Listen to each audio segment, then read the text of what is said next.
तो सबसे पहले आपको MST CET 2021 का एप्लीकेशन फॉर्म फिल करने के लिए इस वेबसाइट पे आना है। इसकी लिंक डिस्क्रिप्शन बॉक्स में दे रहा हूँ, वहां पे जाके आप जा सकते हो, या फिर आपको www.mahacet.org पर आके यहाँ पे जो आपको MST CET 2021 का टैब दिख रहा है वहां से क्लिक करके आपको इस वेबसाइट पे आना है।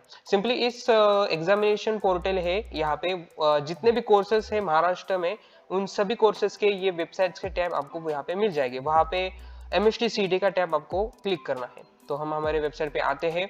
तो सबसे पहले बात यहाँ पर करेंगे कि ये जो वेबसाइट है इसका इंटरफेस जो एडमिशन की वेबसाइट होती है बी फार्मेसी और इंजीनियरिंग, इन कोर्सेज के लिए जो एडमिशन प्रोसेस के वेबसाइट होते हैं उस प्रकार का अभी ही उन्होंने इंटरफेस लाया है। बल्कि MST CET एग्जामिनेशन का फॉर्म थोड़ा सा अलग होता है, इसके जैसा नहीं होता।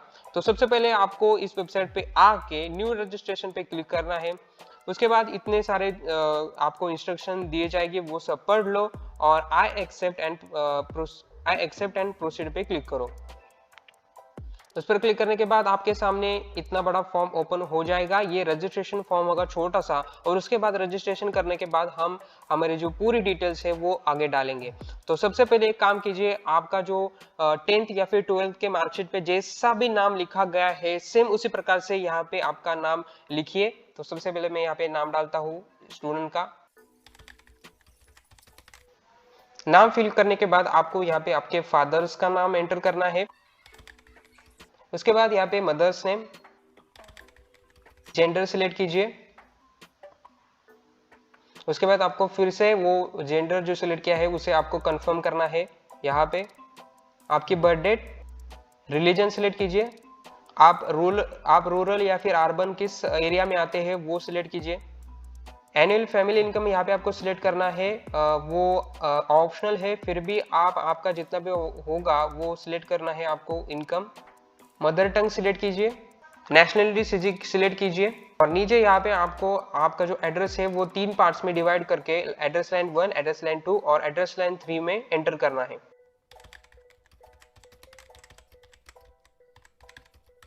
एड्रेस के बाद आपका जो राज्य, जिला, तालुका और विलेज होगा वो सिलेक्ट कीजिए। यहाँ पे आपका पिन कोड डालिए। उसके बाद आपका जो कोरेस्पॉन्डेंस एड्रेस है वो परमानेंट एड्रेस होगा, तो सिंपली यहाँ पे टिक कर दीजिए, वो सेम एड्रेस वहाँ पे आ जाएगा। यहाँ पे टेलीफोन नंबर मांग रहे हैं, होगा तो वो वहाँ पे पुट इन कीजिए। आपका मोबाइल नंबर और ईमेल आईडी, ये सबसे इंपॉर्टेंट बात है। आपका जो चालू ईमेल आईडी और मोबाइल नंबर होगा वही यहाँ पे डालिए, क्योंकि सारे जो OTP मैसेजेस होंगे वो यहाँ पे ही आने वाले हैं। मोबाइल नंबर और ईमेल आईडी डालने के बाद आपको एक पासवर्ड यहाँ पे क्रिएट करना है और उस पासवर्ड को कंफर्म भी करना है। जो हमारे रेगुलर रूल्स होते हैं पासवर्ड क्रिएट करने के, जो यहाँ पे दिए गए हैं, उस प्रकार से पासवर्ड क्रिएट कीजिएगा, और ये पासवर्ड आपको किसी को भी बताना नहीं है। ओके, तो पासवर्ड क्रिएट करने के बाद, कंफर्म करने के बाद आपको सेव एंड प्रोसीड पे क्लिक करना है। ये पासवर्ड आपको ध्यान में रखना है क्योंकि इसी पासवर्ड से हम लॉगिन करने वाले हैं। तो करते हैं सेव एंड प्रोसीड। उसके बाद आपका जो फोन आपने एंटर किया था उस पर एक OTP जाएगा। अगर आपको OTP नहीं आता तो इतने जो सेकंड दिखा रहा है उसके बाद आप रिसेंड कर सकते हो। करेंगे वेरीफाई OTP वेरीफाई करने के बाद हमें एक एप्लीकेशन ID मिलेगा जो कि यहाँ पे दिख रहा है। ये आपको संभाल के रखना है, लिख के लो या फिर कॉपी करके रखो, क्योंकि इससे ही हम आगे लॉगिन करने वाले हैं। और उसके बाद हमें proceed to complete application form पे क्लिक करना है। अब सबसे पहले हमें यहाँ पे हमारा जो एप्लीकेशन नंबर है वो डालना है, पासवर्ड डालना है और करना है साइन इन। एप्लीकेशन फॉर्म और पासवर्ड डालने के बाद साइन इन करेंगे और हम इस इंटरफेस पे आ जाएंगे। यहाँ पे आपको स्टेप्स दिए गए हैं जो कि आपको कंप्लीट करने हैं। फर्स्ट स्टेप तो हमने कंप्लीट की है, जो कि है रजिस्ट्रेशन एंड पर्सनल डिटेल्स। उसके बाद ये सारे स्टेप्स हम कंप्लीट करेंगे स्टेप बाय स्टेप। यहाँ पे आपको डॉक्यूमेंट्स दिखेंगे, कितने डॉक्यूमेंट रिक्वायर्ड है और कितने डॉक्यूमेंट आपने अपलोड किए हैं वगैरह वगैरह। हम सबसे पहले यहाँ पे कंप्लीट पे क्लिक करेंगे। हमारी जो डिटेल्स है जो कि हमने रजिस्ट्रेशन के वक्त फिलअप की थी वो सब यहाँ पे आ जाएंगी। उसके बाद हम सेव एंड प्रोसीड पर क्लिक करेंगे। यहाँ पे आपको पूछा जाएगा डोमिसाइल एंड कैटेगरी डिटेल्स में do you belong to state of Maharashtra. अगर आप महाराष्ट्र के हो तो यस कीजिए, नहीं हो तो नो कीजिए। कैटेगरी ऑफ कैंडिडेट सिलेक्ट करनी है। यहाँ पे open, SC, ST, DTE, VJ, NT1, NT2, NT3, OBC, SBC इतनी कैटेगरीज दिखा रहा है, तो जो भी आपके होगा वो सिलेक्ट कीजिए। यहाँ पे मैं ओपन कर लेता हूँ। ये जो एनुअल इनकम हमने रजिस्ट्रेशन के वक्त फिलअप किया था वो यहाँ पे आ जाएगा। अगर आप EWS कैटेगरी के स्टूडेंट हो तो आपको वो पूछेगा कि आप EWS चाहते हो या फिर नहीं। यस करोगे तो आपकी आगे जानकारी वो पूछेगा कि कास्ट नेम पूछेगा आपका, जो कि आपको यहाँ पे टाइप करके बताना है। उसके बाद वो पूछेगा सिलेक्ट EWS सर्टिफिकेट स्टेटस, मतलब आपका जो EWS सर्टिफिकेट है वो आपके पास है अवेलेबल या फिर नहीं है। मतलब दो ऑप्शन दिए जाएंगे, applied and applied but not received.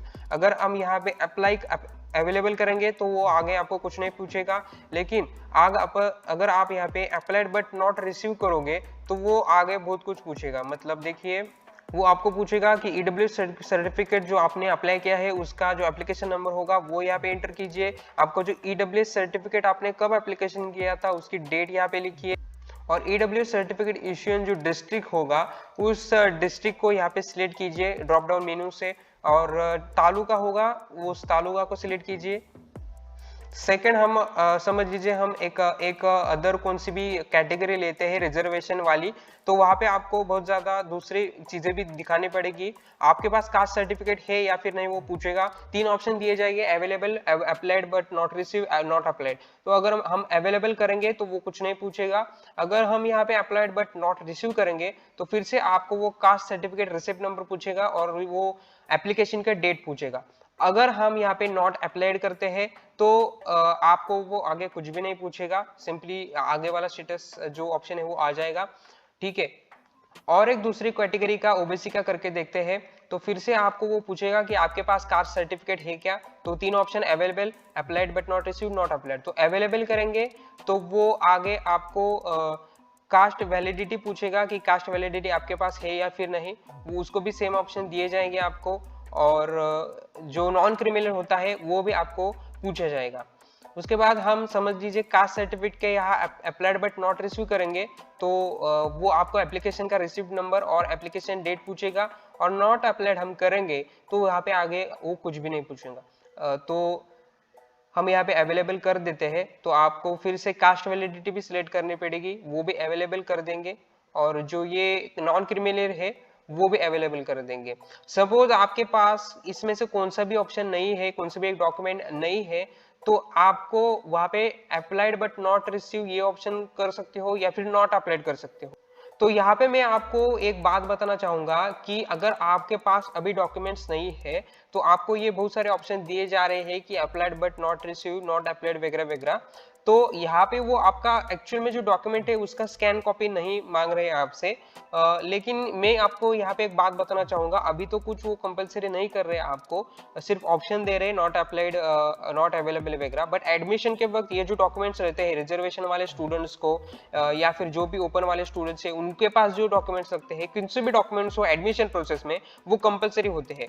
यहाँ पे वो नहीं मांग रहे, लेकिन अभी अप्लाई करोगे इस कास्ट वैलिडिटी, नॉन क्रिमिनल वगैरह इस डॉक्यूमेंट्स को, तो एडमिशन के वक्त तक आपको शायद वो डॉक्यूमेंट्स आपके हाथ में मिल जाएंगे। तो डॉक्यूमेंट्स कैसे निकालते हैं इस पर ऑलरेडी वीडियो बन चुका है, वहां पे जाके आप ये डॉक्यूमेंट्स के वीडियो देख सकते हो। उसके बाद आपकी वो पूछेगा कि डिसेबल स्टूडेंट हो या फिर नहीं। अगर नो करोगे तो कुछ नहीं पूछेगा, लेकिन एस कर दोगे वो आगे वाले स्टेटस आपको पूछेगा, जैसे कि आपका डिसेबिलिटी कैटेगरी टाइप क्या है। यहाँ पे ड्रॉप डाउन मेनू से जो भी होगा वो सिलेक्ट कीजिए, या फिर आपको स्क्राइब की मतलब कि मदद की जरूरत है या फिर नहीं वो पूछेगा। अगर नो करते हैं तो वो आगे कुछ नहीं पूछेगा, यस करेंगे तो भी कुछ नहीं पूछेगा, और नॉट एलिजिबल करेंगे तो भी कुछ नहीं है। तो जैसे भी आपका क्राइटेरिया है उस प्रकार से सिलेक्ट कीजिए। हम यहाँ पे नो करते हैं, और ये सब भरने के बाद आपको सेव एंड प्रोसीड पर क्लिक करना है।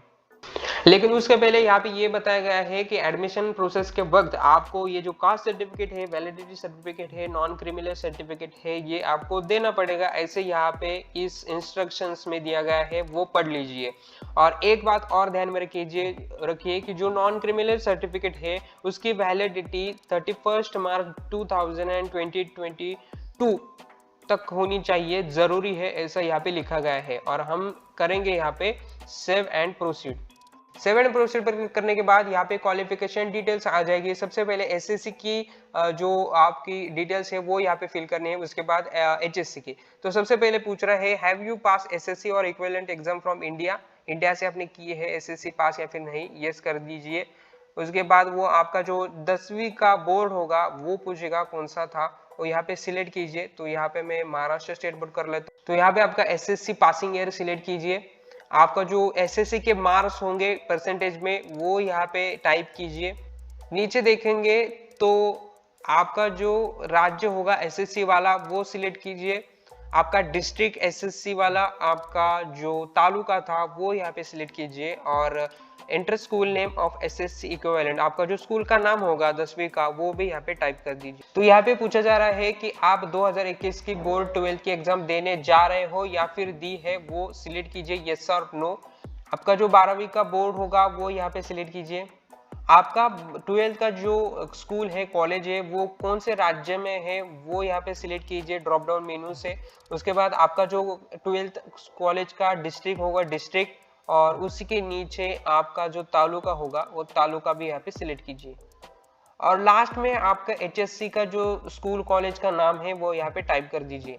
अगर आप यहाँ पे नो कर देते हो, 2021 जो एग्जामिनेशन यहाँ पे पूछा गया है उसको नो कर देते हो, तो आगे आगे ऑप्शंस आपको ये पूछे जाएंगे कि आपका बोर्ड कौन सा था वो यहाँ पे सिलेक्ट कीजिए। आपने कौन से ईयर में एचएससी पासिंग की थी वो भी यहाँ पे सिलेक्ट कर दीजिए। और बाकी का कॉलेज का डिटेल्स वगैरह डालिए, कॉलेज का नेम डालिए, और लास्ट में सेव एंड प्रोसीड पर क्लिक कीजिए। सेव एंड प्रोसीड पर क्लिक करने के बाद आप आ जाओगे एमएसटी सीईटी एग्जामिनेशन डिटेल्स में। तो यहाँ पे आपको पूछा जाएगा सिलेक्ट सब्जेक्ट ग्रुप, आपका ग्रुप सिलेक्ट करना है एमएसटी सीईटी 2021 के लिए। 3 ऑप्शंस होंगे ऑफ कोर्स, पीसीबी, पीसीएम या फिर बोथ। तो जो स्टूडेंट जो भी आपका ग्रुप है वो सिलेक्ट कर दीजिए। अगर आप बोथ पीसीएम पीसीएम भी करते हो तो दोनों को फीस आपको सिलेक्ट करनी पड़ेगी, मतलब पे करनी पड़ेगी। पे आ जाएगा लिख के फिजिक्स, केमिस्ट्री, मैथमेटिक्स, बायोलॉजी। आपकी जो लैंग्वेज है क्वेश्चन पेपर के लिए वो सिलेक्ट कीजिए, लाइक इंग्लिश, और उस लैंग्वेज को आपको फिर से कंफर्म भी करना पड़ेगा। तो कंफर्म भी कर देते हैं यहाँ पे इंग्लिश। 2 ऑप्शंस और दिए गए हैं, मराठी और उर्दू का। नीचे हम यहाँ पे सिलेक्ट करेंगे हमारा जो एग्जामिनेशन सेंटर होगा वो हमें क्या चाहिए वो सिलेक्ट करेंगे। यहाँ पे कई सारे राज्यों का भी उल्लेख किया गया है, जैसे कि बिहार, छत्तीसगढ़, दिल्ली, गुजरात है। तो जो बाहर के स्टूडेंट्स है वो चेक कीजिए कि आपके राज्य में सेंटर्स है या फिर नहीं, वो आपको चेक करना पड़ेगा। तो यहाँ पे मैं महाराष्ट्र सिलेक्ट करता हूँ, और आगे सेंटर नंबर 1 डालना है, सेंटर नंबर 2, सेंटर नंबर 3 और सेंटर नंबर 4। इसका मतलब क्या होता है, आपको प्रेफरेंस देना है। तो आप जिस डिस्ट्रिक्ट में रहते हो वो डिस्ट्रिक्ट सबसे पहले डालिए। तो यहाँ पे आपको सेंटर किस प्रकार से डालने हैं, प्रेफरेंस से डालने हैं। आप जिस डिस्ट्रिक्ट में हो वो सबसे ऊपर डालिए, उसके बाद जो सबसे पास होगा वो डालिए है, और उसी प्रकार से प्रेफरेंस नीचे डालते जाइए। तो यहाँ पे मैंने एक टेंटेटिव ऐसे सेंटर्स डाले हैं, लेकिन आप जब सेंटर्स डालोगे तब पूरे ध्यानपूर्वक डालना, क्योंकि ज्यादा कुछ दूसरे डिस्ट्रिक्ट में आपका सेंटर नहीं जाना चाहिए। तो प्रेफरेंस वाइज सेंटर अच्छे से यहाँ पे डालना, और सेव एंड प्रोसीड पर क्लिक कीजिए। अब यहाँ पे हम आ जाएंगे हमारे upload photograph and signature section में। तो यहाँ पे फोटो आपको सिलेक्ट करने के लिए सिलेक्ट अपलोड टाइप पर सिलेक्ट कीजिए, फोटोग्राफ को सिलेक्ट कीजिए, और यहाँ पे ड्रॉप डाउन मेनू आ जाएगा। उसमें से आपका जो फोटो होगा वो ओपन क्लिक करके सिलेक्ट करके अपलोड कीजिए। तो हमने यहाँ पे फोटो यहाँ पे सिलेक्ट करके अपलोड किया है। उसके बाद हम सिग्नेचर करेंगे अपलोड। सिग्नेचर अपलोड करने के लिए फिर से सिलेक्ट अपलोड टाइप में जाके सिग्नेचर को सिलेक्ट करेंगे, फिर से वो ड्रॉप डाउन मेनू आ जाएगा। वहां से आप ओपन में सिलेक्ट करके जो भी आपको फोटो चाहिए सिग्नेचर का, वो सिग्नेचर का फोटो आप ले लोगे। तो आप जब आपका जो फोटो है या फिर सिग्नेचर का फोटो है वो यहाँ पे सिलेक्ट करोगे ओपन से, तो वो सिलेक्टेड फोटो यहाँ पे आ जाएगा, और वो आने के बाद आपको क्रॉप करना हो तो क्रॉप कर सकते हो, और वो करने के बाद आपको अपलोड ये जो ऑप्शन है वहां पे आपको क्लिक करना है। अब फोटो और सिग्नेचर अपलोड करने के बाद हम कर देंगे सेव एंड प्रोसीड पे क्लिक।